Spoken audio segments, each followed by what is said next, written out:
to all the ICAIOS staff and the audience. And shortly welcome to our honorable guest, Professor Bagaimana.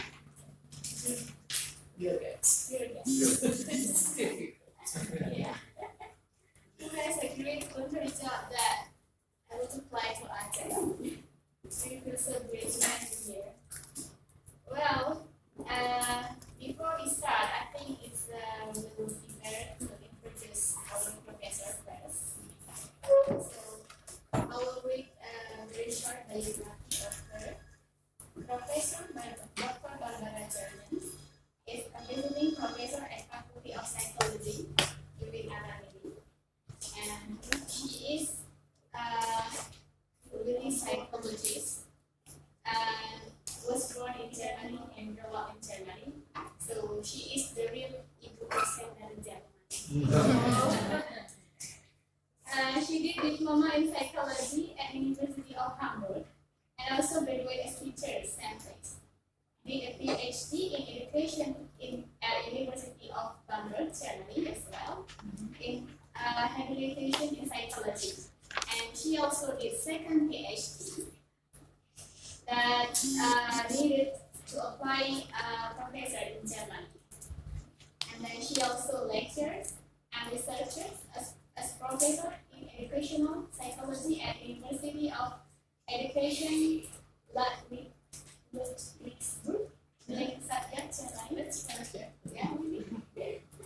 and Technical University Braunschweig, Germany. And she also was the dean of Department of Humanities and Vice President for Study Affairs at Technical University Braunschweig. And she is focusing in teaching and research in educational and clinical psychology. And now she is volunteering for SES, Senior Expert Service in Germany. So that's all about her. And I think we can start time and play this year's professor. Okay. Good afternoon. Thank you very much for inviting me and giving me the opportunity to have a talk to you. At the beginning, I want to tell you a little bit about the idea of my talk. After this, I'm giving you the outline, and then we may start. Well, of developmental psychology. Developmental psychology is a rather huge part of the psychology, and I won't be able in this hour to cover all the topics of this part of psychology.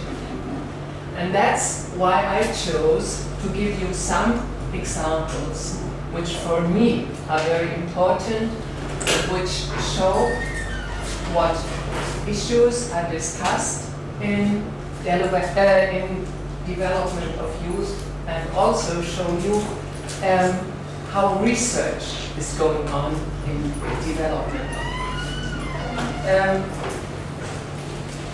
Well, there is one problem when I'm showing you research on development of youth.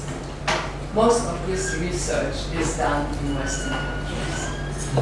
And of course, many of the results are valid mainly for Western cultures. Some of the research I have chosen, by some of the research I have chosen, it's possible for me to show you a little bit of cultural influence, at least within our culture. And also I'm going to show you some topics where we think there are very universal principles. So that's what I want to do. And now I'm going to show you the outline. I'm going to start with the idea, the conception of developmental tasks. This conception is very useful in order to describe the special situation of young people.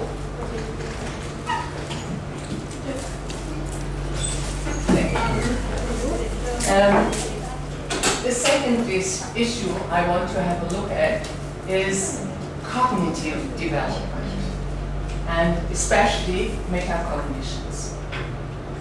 From the age of about 8 years to the age of 18 years, there are remarkable developments in this issue. After this, I want to show you a little bit about motivational development, especially on achievement motivation. We are all assuming in psychology that you can divide between ability and effort. And we will be looking at children also and young people making this difference. The next step will be to look at stress and coping and find out whether there is a change in coping strategies with growing age of youth. And finally, I want to have a look at an issue which in my eyes is really important. Many young people are growing up in poor conditions and in the face of adversity. And there has been a lot of research in the last years on those young people who, in the face of adversities, are growing nevertheless. And I want to show you a little bit of this research. Okay. Well, I have to beg your pardon. I'm not able to speak Indonesian, so I have to give this talk in English language. Everybody's understanding. Okay. We hope we can understand. Thank you.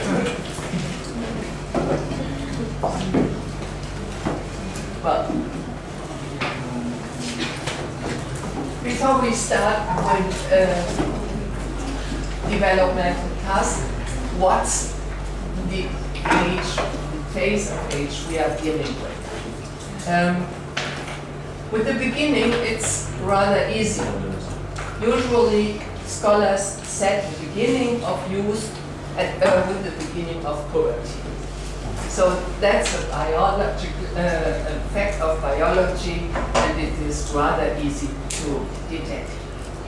What is much more difficult is to find out what is the end of youth. Especially in Western countries, we have one very, there is a fact which is growing in the last few years. Young people take quite a long time before they start working.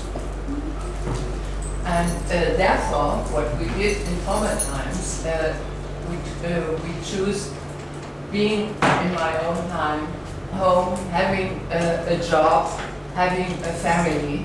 Those criteria, they don't work anymore in Western countries. Because young people are studying for a long time, are having education for a very long time. Sometimes they have a partner but don't marry. Sometimes they have children but they go on studying. So everything is rather mixed up. And therefore it's difficult to find out what is the end of youth and early adulthood. Well, and that's why I put this sketch, and we only can say it must be about the age of 19, 20, 21, something like this. We can't be exact when telling what's the end of youth. And also the end of youth will be very different in different cultures. In cultures where young people are starting working very early, we have a very short phase of youth. In other cultures, we have a very long phase. So the end is depending on cultural conditions. And those cultural conditions we experience are changing very frequently. End of youth was different when I was young from end of youth with the age of my grandchildren. Okay. You are grandma.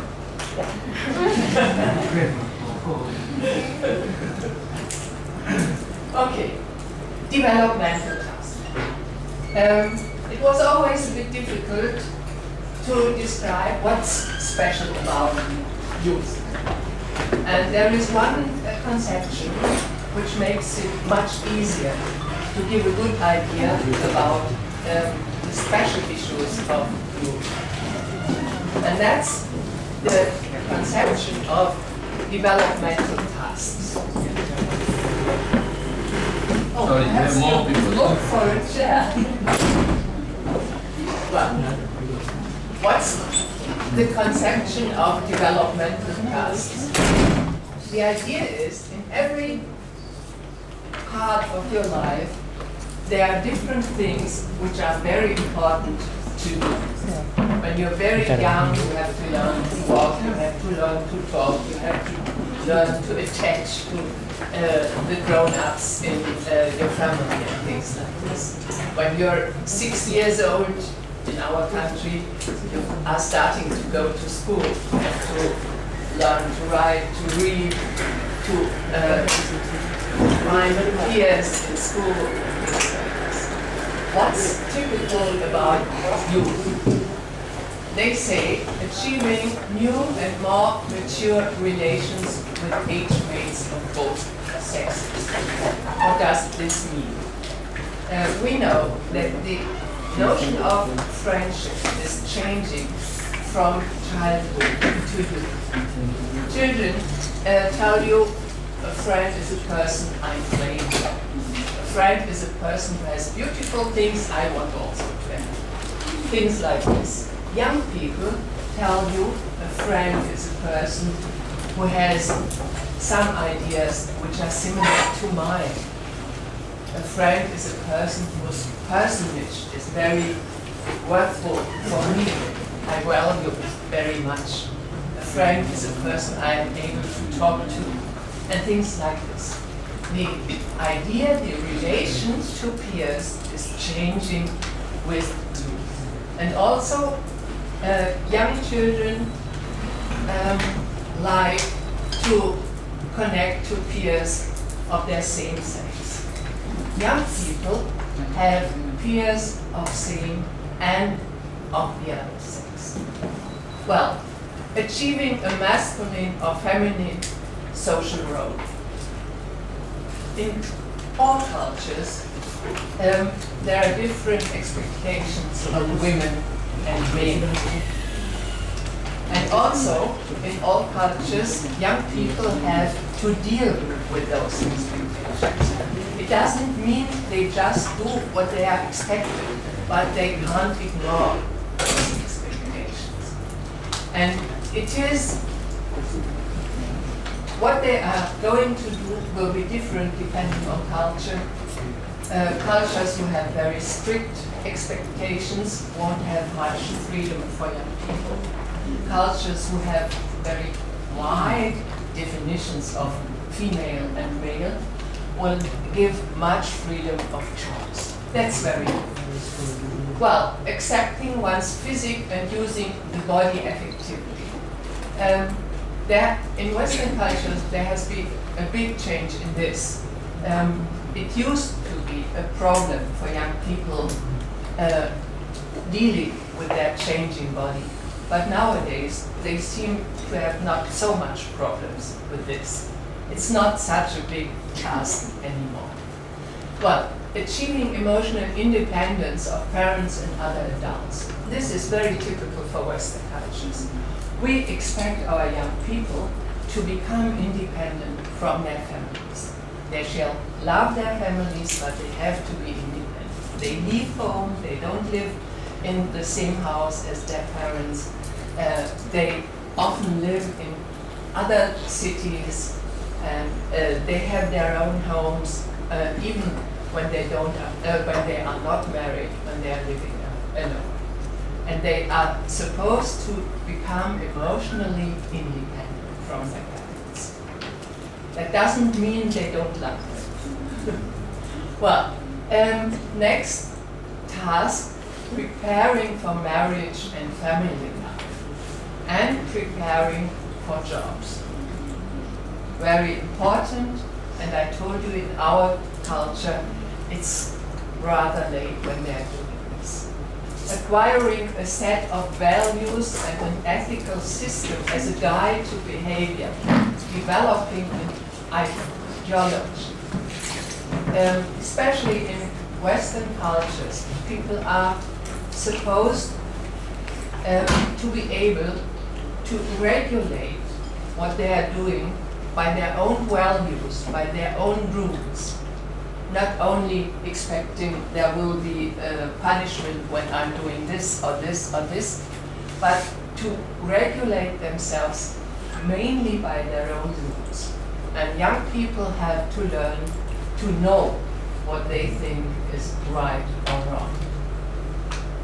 Well, of course, also knowing about one's own personality. Who am I? What's different with me from other persons? What's very valuable with my personage? Things like this. Well, I did this. Well,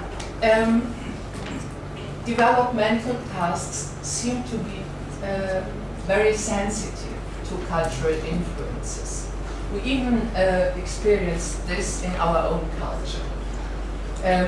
You can look at this if you compare persons born in the 80s to persons born today, or even within 10 years. There have been changes in the evaluation of developmental tasks by young people. And that's what I'm going to show you. The couple Drea and Drea gave descriptions of developmental tasks to young females and young males and asked them how important those tasks were to them. And they did this research twice, 1985 and 1997. I chose this because it's a rather short time. Nevertheless, you see some changes. And the situation at 97 is rather similar to the situation nowadays in our country. Well, you see the dark blue one are the males in 85. The light blue ones are the males in 97. The dark red ones are the females in 85, and the yellow ones are the females in 97. There are some areas, some tasks which don't change very much, and there are other tasks which change. If you look at peers, for instance, there is not much change. If you look at becoming independent of your parents, there is not so much change. On the other hand, if you look at preparing for occupation, for instance, there is quite a lot of change. It's not as important as it was now, in 97 and also nowadays. Knowing about oneself has declined. Scholars say the reason is because youth is extended so much. There is not so much pressure to know who you are. You have a lot of time, and therefore this task went down. Well, values. Values have become less important, I think also because they have much time to think about values. And also, in the 80s, in Germany, it was still like this. There were values which were all over different parts of your areas of your life, and they didn't change over your lifetime. Nowadays, young people get accustomed to have different values in different parts of their life. For instance, some values concerning jobs, some concerning friends, some concerning marriage, and other areas of your life. And also some of their values are going to change during lifetime because conditions are changing very fast in our country. And therefore, they're a bit, they don't want to be fixed with values. Well, body is not as important as it was. There are more self-content nowadays than there were. Relationships with to a partner are more important for young women, and it didn't change much for young men.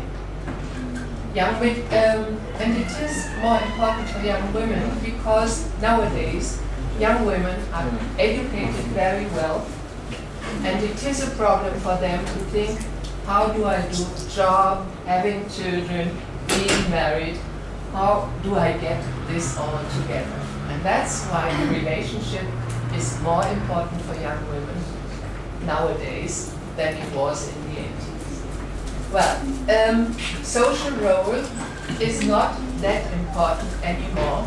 Young people have many freedom how to fill their social role, and therefore they must not think so much about this task. And independent parents didn't change much, and to marry, to have a family, look at this, it has gone down. Young people can have children without marrying in our country. They can live with a partner without marrying, and nobody will blame them. And so they have not to think very much about these topics. It's not that important as it was.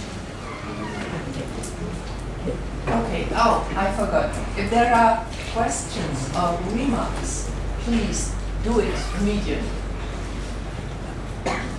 Yes. Yeah. The values that between male and female, Yeah. higher female values. Yes. Values of family, Of life, life, everything. everything. Yes. Yes. For young women, it was more important in the 80s. Nowadays, it's gone very much down. They're, well, like this. Oh, I have to look what life will be. They can't decide on values immediately. They have to wait. Prof, Yeah. why you people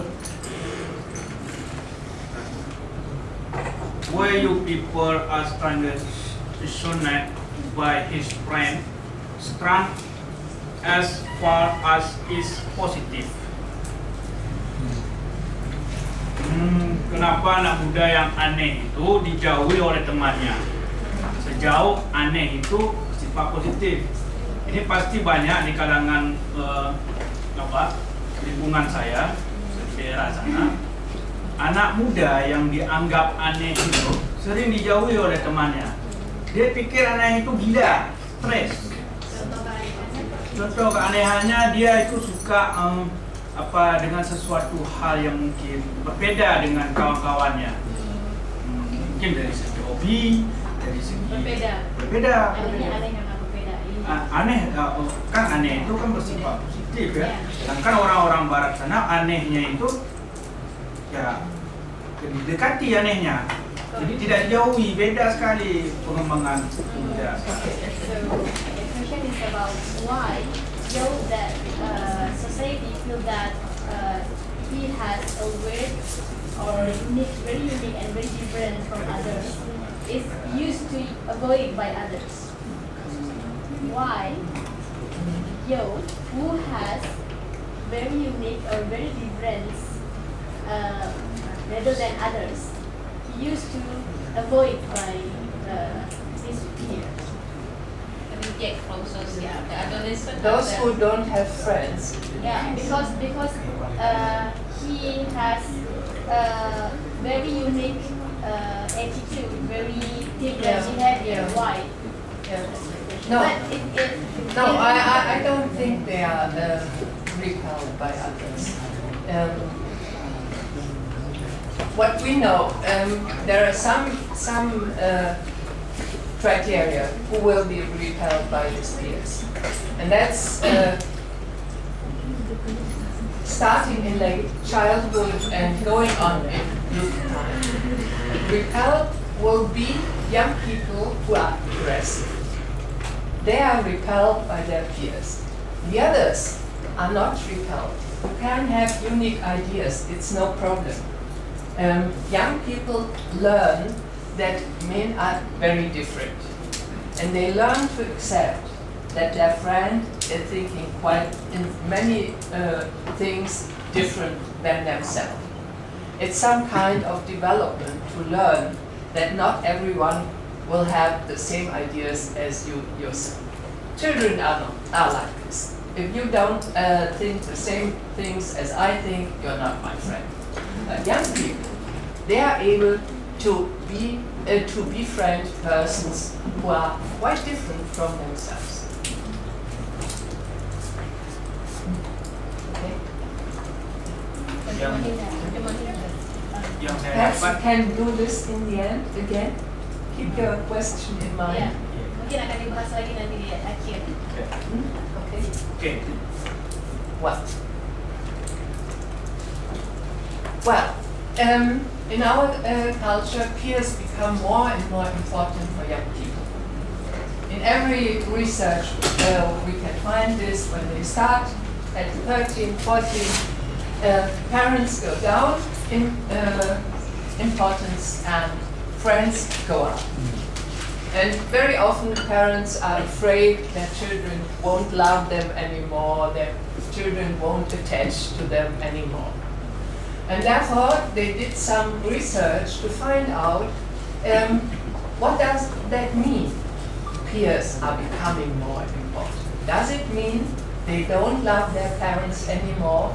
They don't appreciate their parents anymore? And what did they do? They asked youth from 12 to 16 whom they would ask for advice if they had personal problems. And also, in another research, they asked youth from class 8 and 9, approximately the same age, whose support they would be willing to accept if they had occupational problems, which also means what shall I study, what shall I do about school, and things like this. Not only choosing jobs, but everything dealing with the issue of jobs. Well, what did they find out? They really found out when they asked, whom do you ask when you have personal problems? Peers are going up. Youth of the same age, of the same group are going up in importance, and parents are going down. But parents are not going completely down. They only lose. It's not that parents aren't important anymore. It's only they are less important. And peers go up.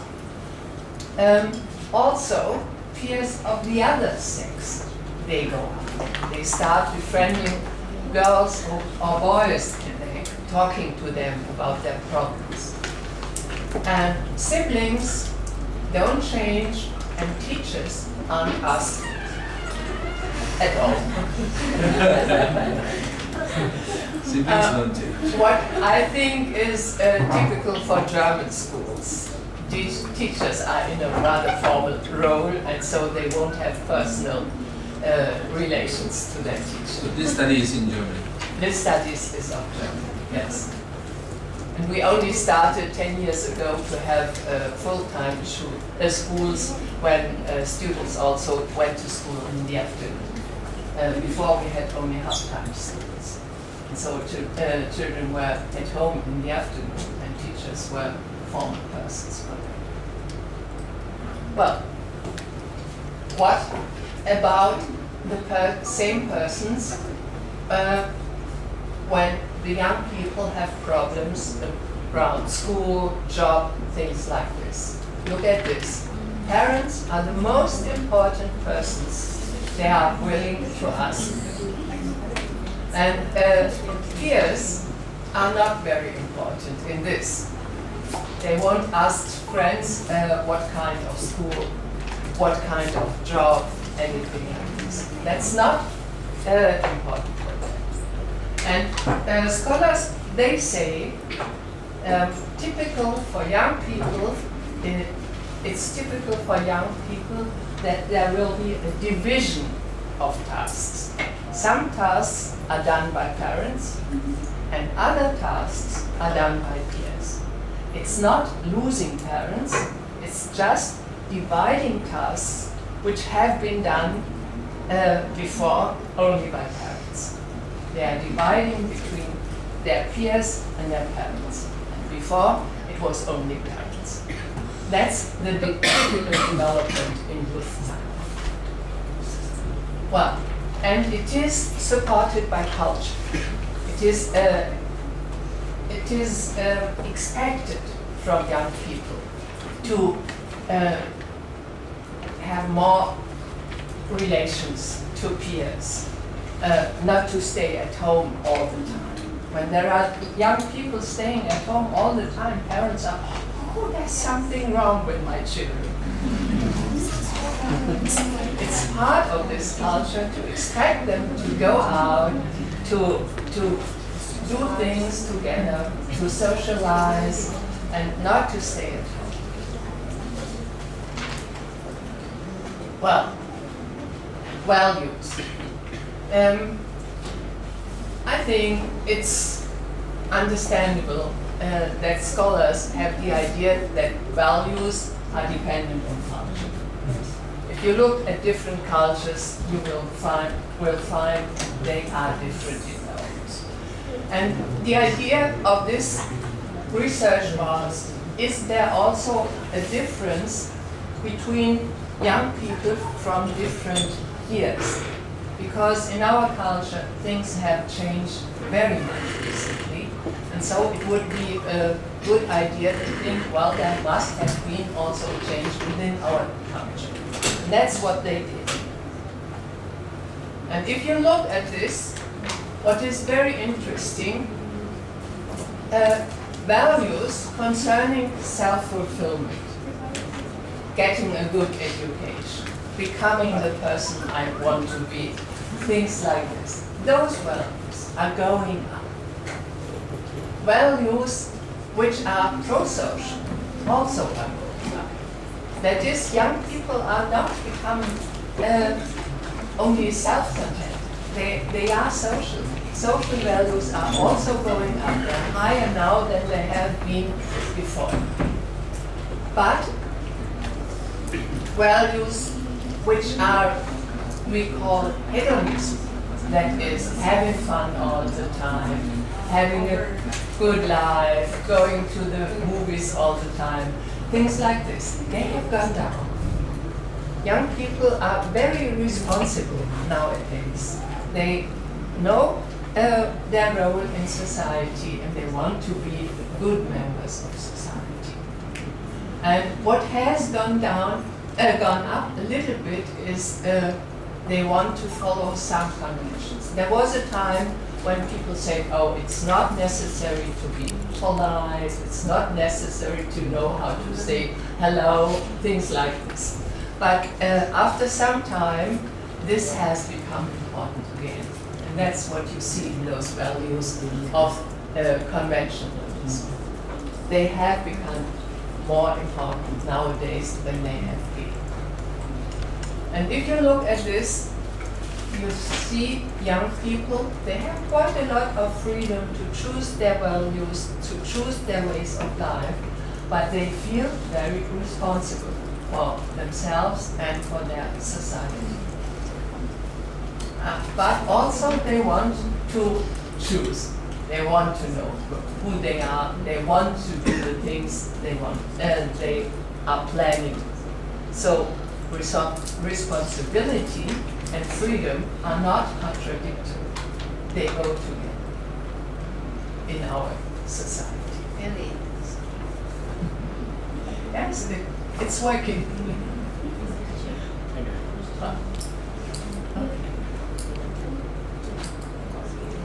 No, go.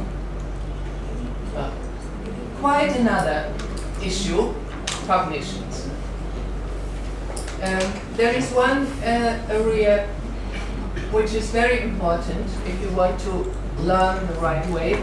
It's you have to have metacognitions. You have to be able to know what you are doing whilst you are learning, whilst you are working with some knowledge. We know that young children are not very good at metacognitions. If you ask an 8-year-old child, ask him, how did you do this computation? The answer will be, well, I did it.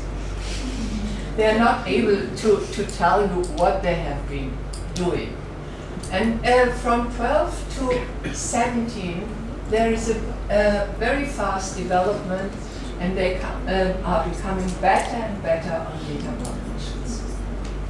Well, Armand and his colleagues, they gave a questionnaire on metacognition in decision making to youth of 12 to 14 years and to youth from 15 to 17 years. What did they find? Decision making, you have to know that there is a person, you have to know there is a task, and you have to know there is a strategy. And you have to know that you have to bring together all those things. And he wanted to know, was there a change with young people? Well, what did he find out? It was interesting to find out that the 12-year-olds as well as the 15 and 17 years olds didn't pay much attention to the person.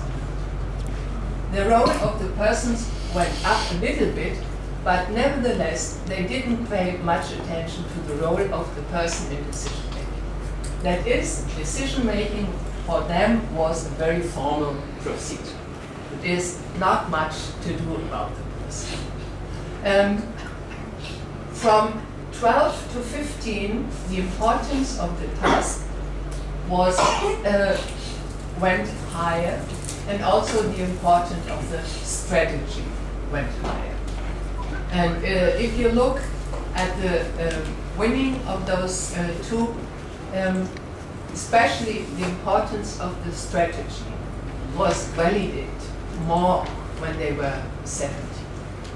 But the important thing is, if you ask adults, they will give more validation of the person. But the young people, for them, it's still a formal procedure. That's why they tell you it's the task and it's the strategy which is important.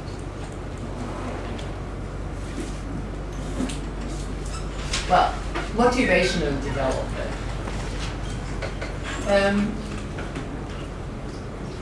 Achievement motivation is, in Western countries, is very important. Young people have to strive to be good at school, at their job, anything like this. And they have to be able to make a difference between effort and ability. Because there are some tasks where you may be able at, and other tasks you are not able at, but if you do some effort, you also will succeed. Therefore, it is very important in those contexts to be able to make a difference between effort and between ability.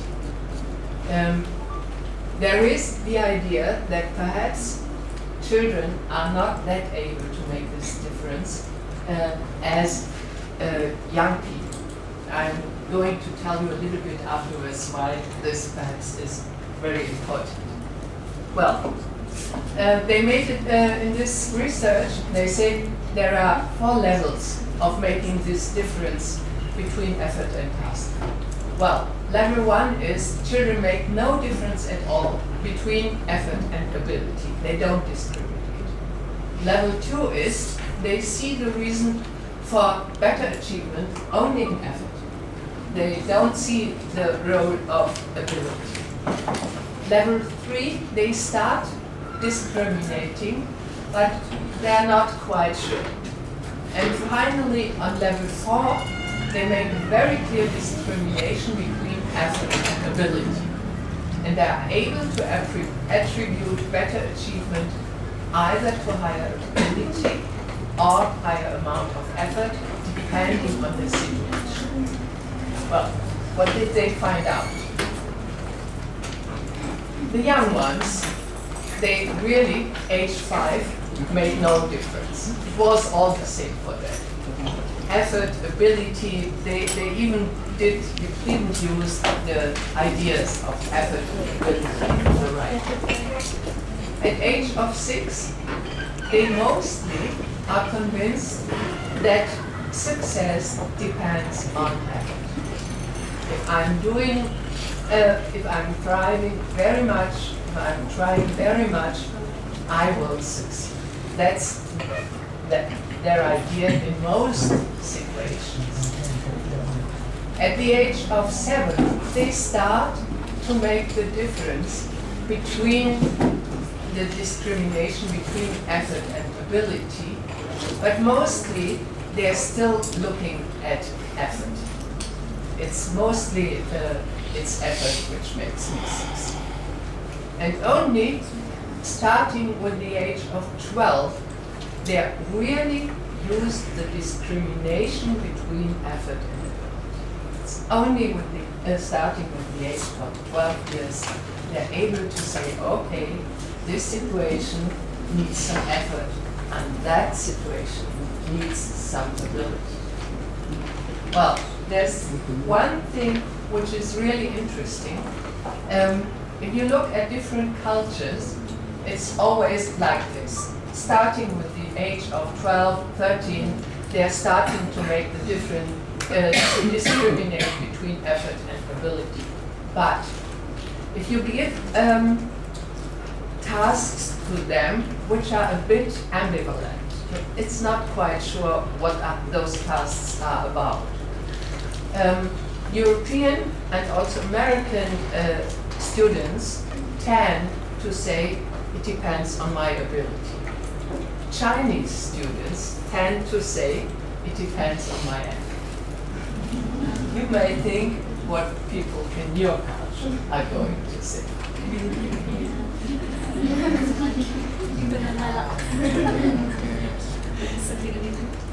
So you see, it's a difference whether you are able to discriminate and what you're looking as reason for your success.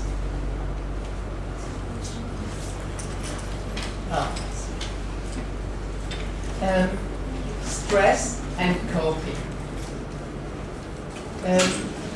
We know coping styles are very, very important for for persons to solve problems, to keep healthy, and for their psychological well-being. Persons who avoid all the time when there are problems will be unhappy for a longer time. Persons who are able to do some kind of active coping will be healthier than persons who are just sitting down and ruminating. And therefore it was interesting to look what about the ability to cope and the coping styles?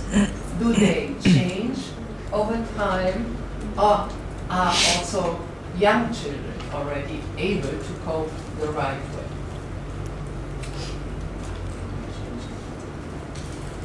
Well, if you look at this, you can find, you may notice there are not so many changes.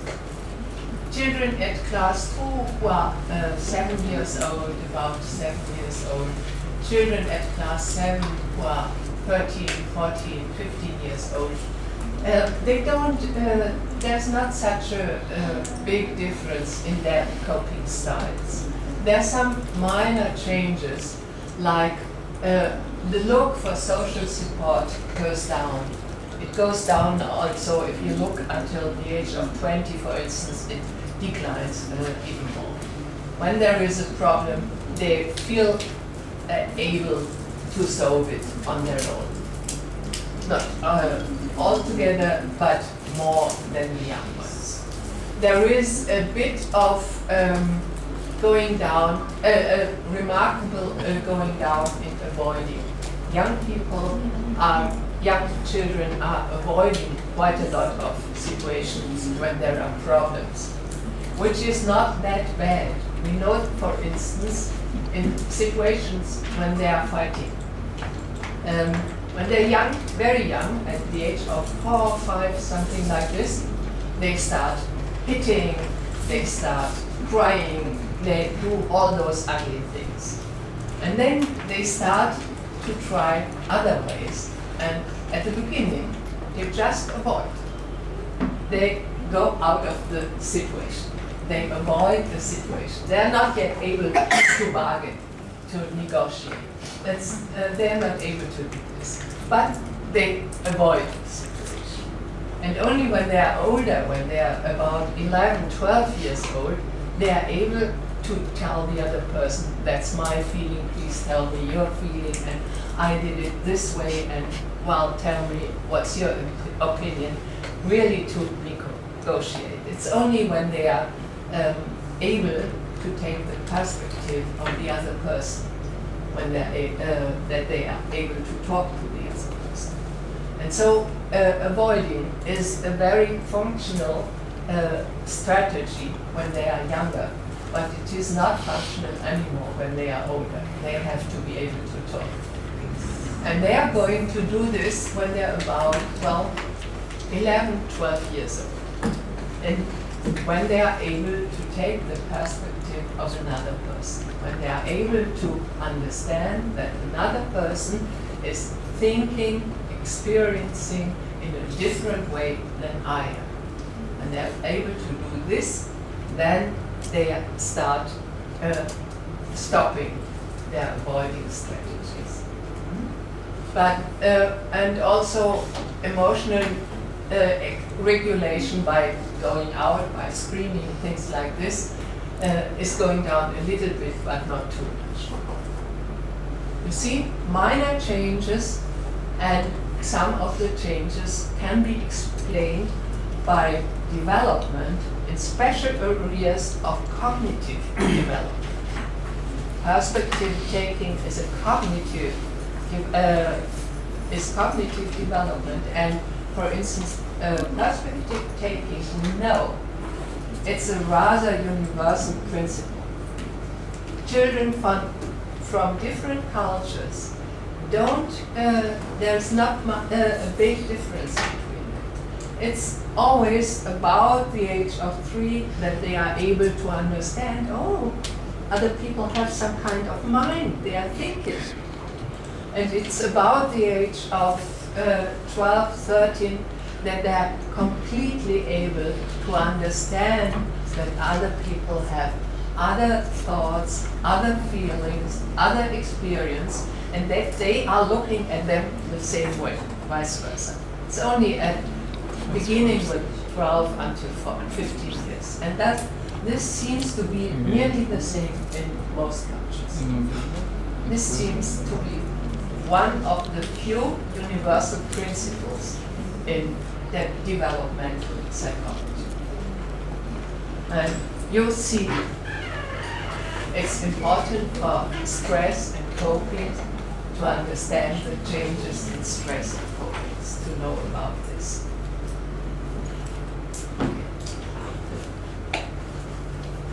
Well, last topic, resilience.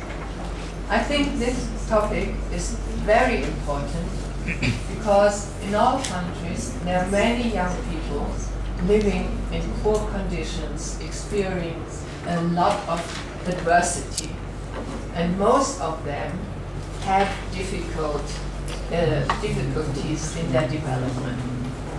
They have mental problems, they have psychological problems, they are not very successful in school, they have more health problems, they have no jobs, quite a lot of problems we found out with those young people over lifetime who experience very risky conditions of life. What are those risky conditions of life? It's broken families, being poor, not having a housing, not having, in our country, very important, having no heating, having nothing or not sufficient to eat, but also parents with psychological problems, being maltreated, of course also experiencing trauma, disaster, war, things like this. And what is very interesting, the greater group of those young people really get some problems. In all research we find this. But there is a group of about 30%. It's always about this number, who get a normal development. They don't have health problems, they don't have psychological problems, they are successful in school, they get jobs, they have friends. About 30% succeed in the face of adversity. And scholars started to have a look at those young people and to compare them to those who get difficulties, who get problems, and to find out what's the difference. Why are those, and they call them resilient, why are those young people resilient, and what's the difference to the other young people who are not resilient? How did they go on in this research? You need studies going over several years. You can't do it in one time. Usually what they do is they find out in a greater population children who have experienced 4 or more important risks. Why 4 or more important risks? We know one risk, for instance, broken marriage, or another risk, crowded home, or being poor. One risk usually doesn't do much damage. Children are able to deal with this. But starting with 4 risks, they go down. It starts to be much more difficult for them. They have much more problems. And therefore, they are looking for more than 4 risk factors. And then they start to compare those children who have no problems, who are developing normally without problems, and those who get severe problems. And they try to find out what's the difference between those two groups. The criteria they have been looking on: children's personality. Is there a difference in their self-concept? Is there a difference in their temperament? Is there a difference in their ability to do social, to socialize? Things like this. Achievement. Are they good at schools? Are they more intelligent, perhaps, than the other children? Social behavior. How are they behaving to adults and friends? Are they friendly? Are they open-minded? Are they outgoing? And finally, social environment. And concerning social environment, researchers were very interested in social networks, social support, and things like this. Because keep in mind, in both groups, families have been broken, and so you can't look at parents, nice parents. Our children have been maltreated, so you can't look at parent behavior.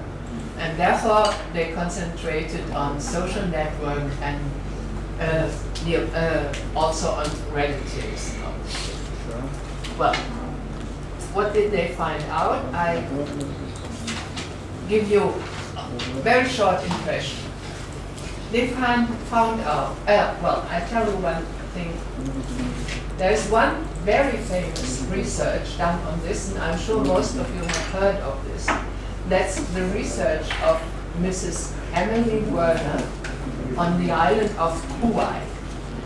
She looked at one group of children, all children born in 1 year at the island of Kauai, and she followed them over more than 30 years.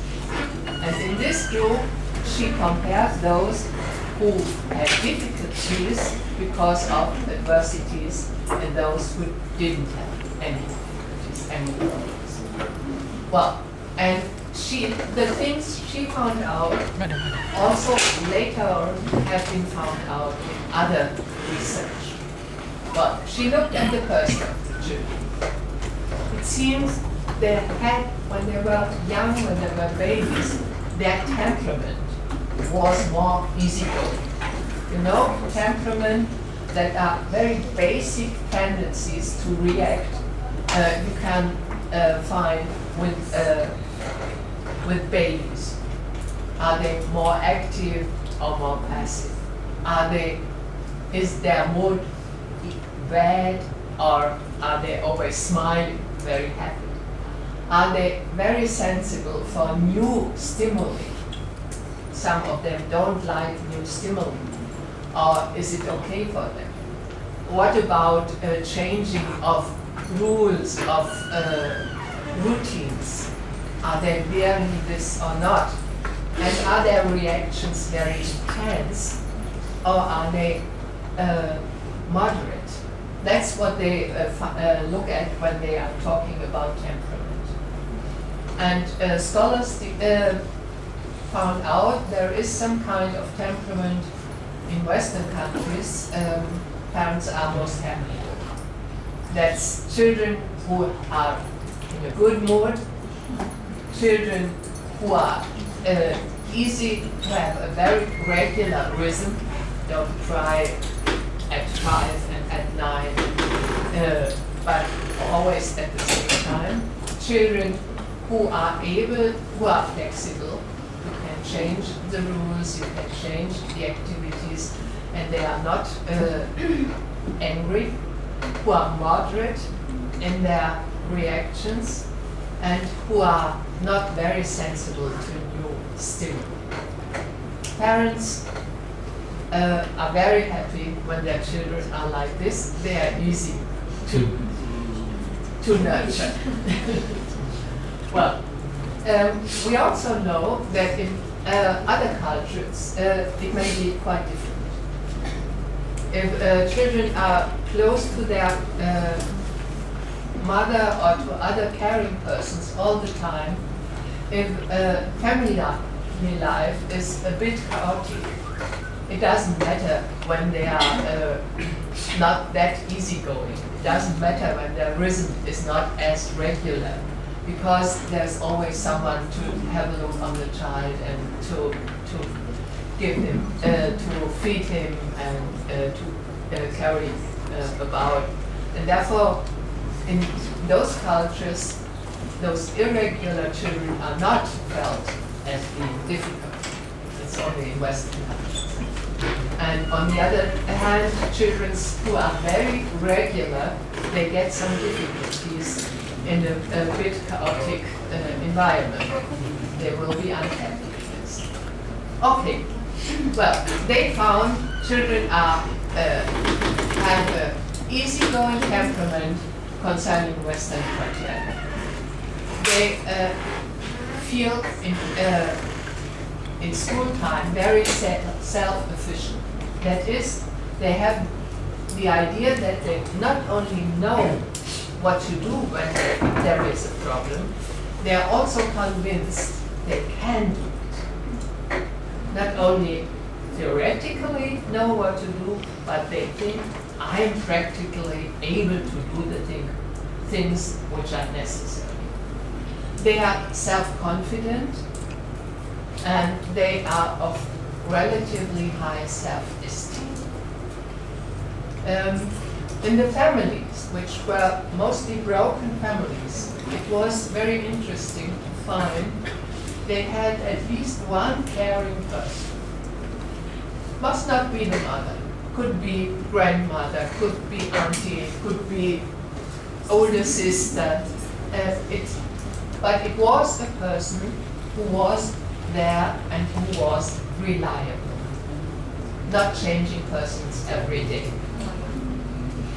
And there also mostly was quite a visible structure and rules in those families of those children who didn't have many problems. In contrast to those families of children who had many problems, those families were much more chaotic. And always remember that the risks in those families have been the same. Well, social context. Werner tells us those children who did a good development were embedded in a very helpful social network. They have been neighbors, they have been members of family who regularly have been in the family, who have contact to the family. Also, the children often had relations to other adults outside the family who have been reliably present for them. They found out that all of them had at least one very good friend. All of them. There was no exception. And most of them had not only one good friend, there was a network of friends. They they did quite a lot of activities out of their home, out of school, mostly very pro-social activities. For instance, some of them had to care for older adults. Some of them worked in their free time and gave the money to their family. That is, they were helpful for other people. And they got quite a lot of social support from their social network. That's what they generally, and you'll find many research which is got similar results as this research. Well, what was interesting for me, Werner told also helpful, I forgot this. Well, in doing theories on resilience, scholars say you have risk factors on the one hand. It's risk factors in the person of the child. As I told with tantrum, some children are very sensitive to new stimuli. That's some kind of vulnerability.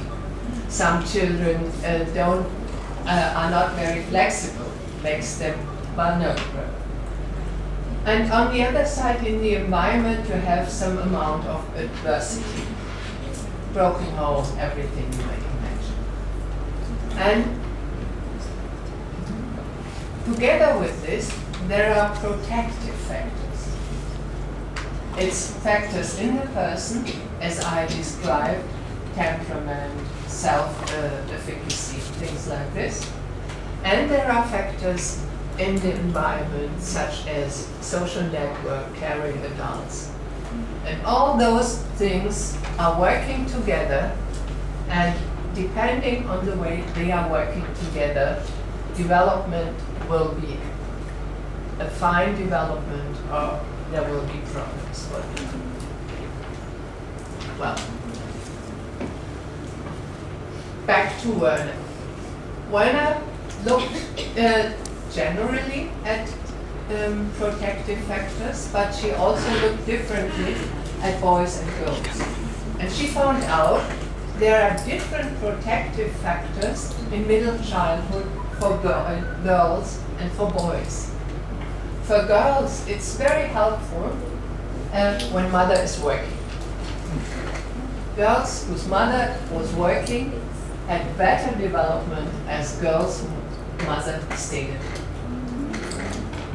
And also, it was very helpful for girls when they had to care for another person, when they had to bring food to an older relative, when they had to help their grandmother, or what else. It was quite different with the boys. Boys had good development when there were structure and rules in the family. Boys in chaotic families had much more problems. And boys had a good development when there was at least one main person, maybe an uncle, maybe a friend of the family, a neighbor, a social worker. One person in the family or near to the family to whom this boy had a steady relationship. So it's quite different protective factors for boys and girls in middle childhood. Yeah. And that gave me the idea to have a look if you can find similar results in other research. So I had a look. And I'll give you two examples. Brookmeyer and his colleagues, they wanted to know what is the development of young people who have been witnessing heavy violence in their neighborhood. We know from other research that usually they also start getting violent.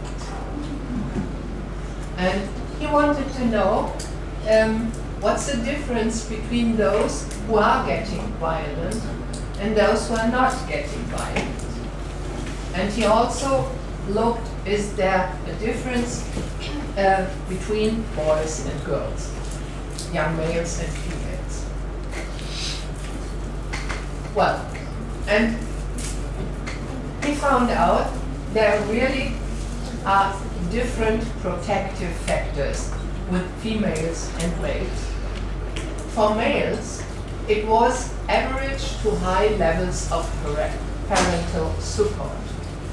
When the young men, when they reported, my parents are supporting me. In my neighborhood, people are supporting me. In my neighborhood, they help me when there are some problems. When they report, I have quite a lot of parental and also support in the neighborhood. They did less violence after witnessing heavy violence. With females, it's depended on their cognitions, whether they started to act violently after witnessing violence. Females who had pro-social cognitions were less violent than those who had no or very low pro-social cognitions. So, protective factors for young people witnessing violence are different for males and females. And Woolley and Bowen, they looked at the school engagement of young people living in the context of risk. They looked at a big number of students from 6th to 8th grade, and they were interested what is protecting them from low school engagement, because school engagement is very crucial for their development. When they're not engaged in school, they will not finish school, won't find jobs, and life will be really difficult. Well, it was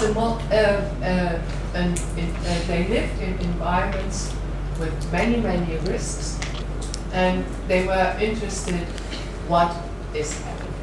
Well, generally, those students who lived in high-risk environments were less engaged in school. High-risk environments have been environments with very high instability, people moving in and out, with high amount of threat, hearing gunshots, being threatened, being shot at, things like this. And those who are living in those environments are less engaged in school, generally. But out of this group, there were some who were engaged in school nevertheless.